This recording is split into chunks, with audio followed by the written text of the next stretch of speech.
법원은 A씨 자신이 수급인이 아니라 건축주로서 직접 신축 공사를 했다고 봄이 상당하다는 이유로 A씨의 유치권 행사를 인정하지 않았습니다.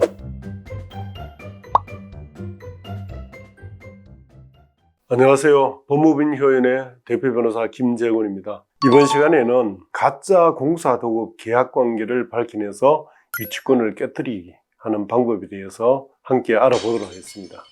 여러분 길을 가다 보면 건축하다가 중단된 건물을 많이 보시죠. 그 외벽에 유치권 행사 중이라는 그런 현수막이 걸린 그런 장면을 많이 보시게 될 겁니다. 이런 건물은 공사업자가 건축주로부터 이제 공사비를 제대로 받지 못하니까 공사를 중단하고 현장을 점유하면서 유치권을 행사하는 곳입니다. 여기서 건축공사와 관련해서 유치권이란 건축주로부터 공사를 도급받아서 공사는 했는데 그 공사 대금을 못 받은 공사업자가 공사 대금을 다 받을 때까지 해당 건물이나 토지를 점유할 수 있는 권리입니다.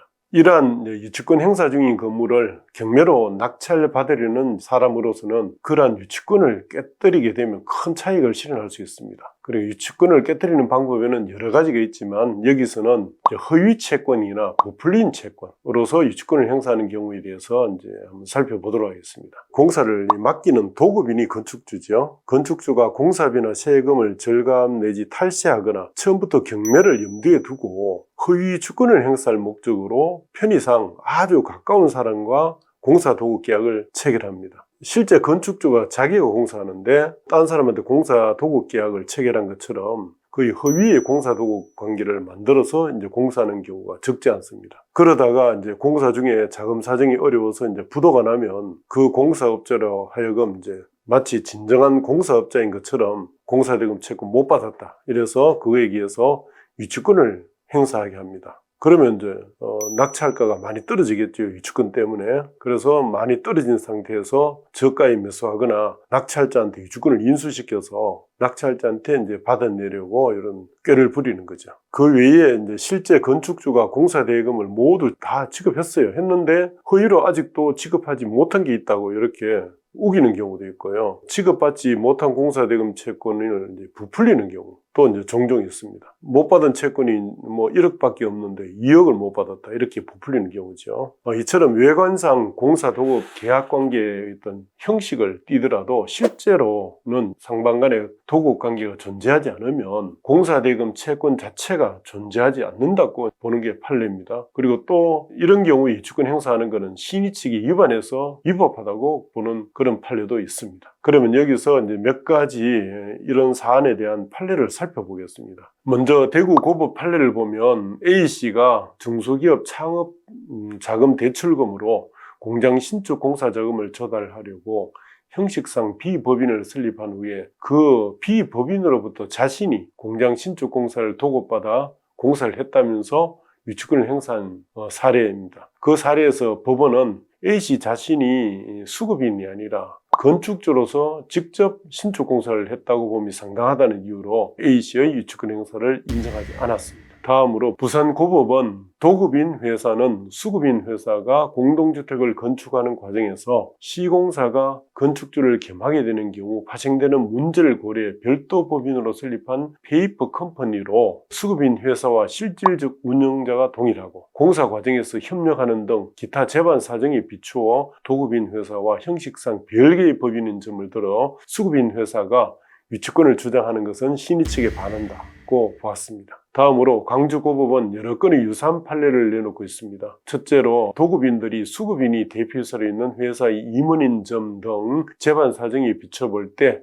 유치권을 주장하는 수급인이 신축 건물의 실질적 소유자로 보일 뿐이고 신축 공사를 도급받았다고 볼 수 없다고 보았습니다. 두 번째 광주고법은 건물의 신축 및 정축 공사를 했다고 주장하는 자가 건축 경험이 전무합니다. 그리고 기수령한 공사대금 1억 5천만 원을 모두 현금으로 지급받아 적시 지출했다는 등 공사비 지급과 관련한 금융자료를 제대로 제출하지 못한 점 등을 종합하면 그가 이 건 건물을 신축 및 정축했음을 인정할 수 없으므로 잔대금 채권에 의한 유치권 주장을 인정할 수 없다라고 판결했습니다. 세 번째, 유치권을 주장하는 수급인이 건설업 등록을 한 바 없다 하는 점, 그리고 공사를 입증할 세금 계산서나 공사비 세부 내역서, 공사 자금의 출처 등에 관한 정확한 자료를 제출하지 못하고 있는 점, 또 건물 감정액이 5억여 원인데 용도 변경과 인테리어 비용이 3억 3,500만 원이나 소요됐다는 점, 또 수급인이 실질적 건물 소유자로서 행태를 보여온 점 등을 종합해보면 수급인의 공사 사실을 인정하기 어렵다,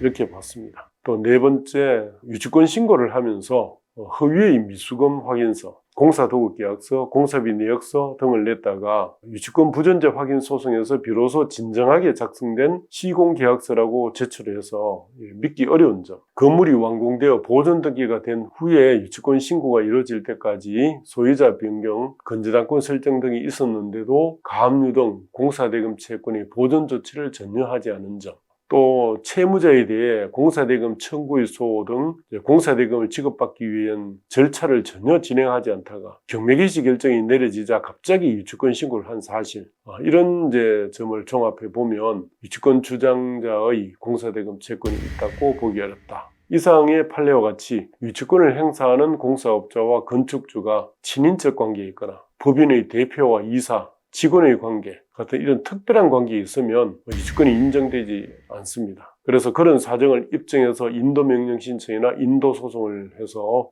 인도명령이나 판결을 받아서 인도 집행을 하면 되고, 허위 채권에 의한 유치권 행사는 또 경매 방해죄에도 해당됩니다. 그래서 경매 입찰 방해죄로 형사 고소를 할 필요도 있습니다.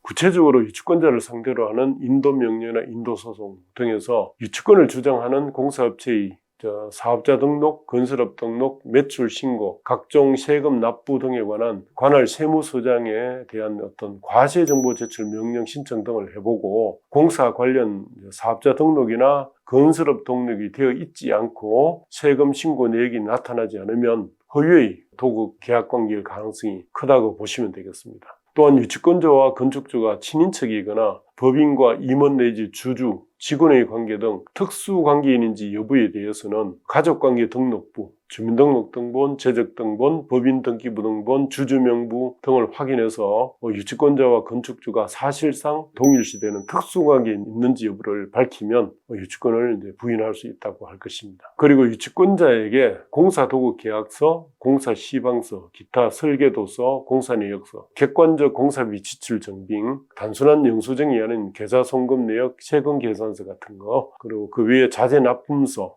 같은 이런 서류의 제출을 요구하고, 제출하지 못하거나 제출된 서류들이 아주 단순하거나 작성 일자를 소급했거나 중요사항이나 서명이 누락되어 있거나 기재 내용의 모순 등 어떤 급조한 흔적이 농후하다면 역시 유치권이 부인될 가능성이 큽니다. 그 외에도 유치권자가 진정한 채권자라면 공사대금 채권 회수를 위해서 건축주를 상대로 신속히 공사대금 청구 소송 내지 직업명령을 제기하거나 가압류 가처분 등의 조치를 해두어야 마땅하지요. 그런데도 불구하고 장기간이 경과되도록 이러한 조치를 일체 하지 않고 있다면 이 또한 허위의 유치권일 가능성이 높다 할 것입니다. 나아가 법원에 현장 검증 신청, 감정 신청 이런 것을 해서 현장에서 실제 공사 내용이 있는지 여부를 재판부와 함께 확인하고, 공사한 정도가 어느 정도인지 여부 등에 대한 감정을 해서 허위 채권인지 과연 부풀린 채권인지 여부를 확인할 수 있게 됩니다. 지금까지 공사도급 계약 관계를 가짜로 만들어서 유치권을 행사하는 경우에 어떻게 깨뜨릴 것인지 여부와 가짜 유치권의 경우 법적 대응 방법에 대해서 알아봤습니다.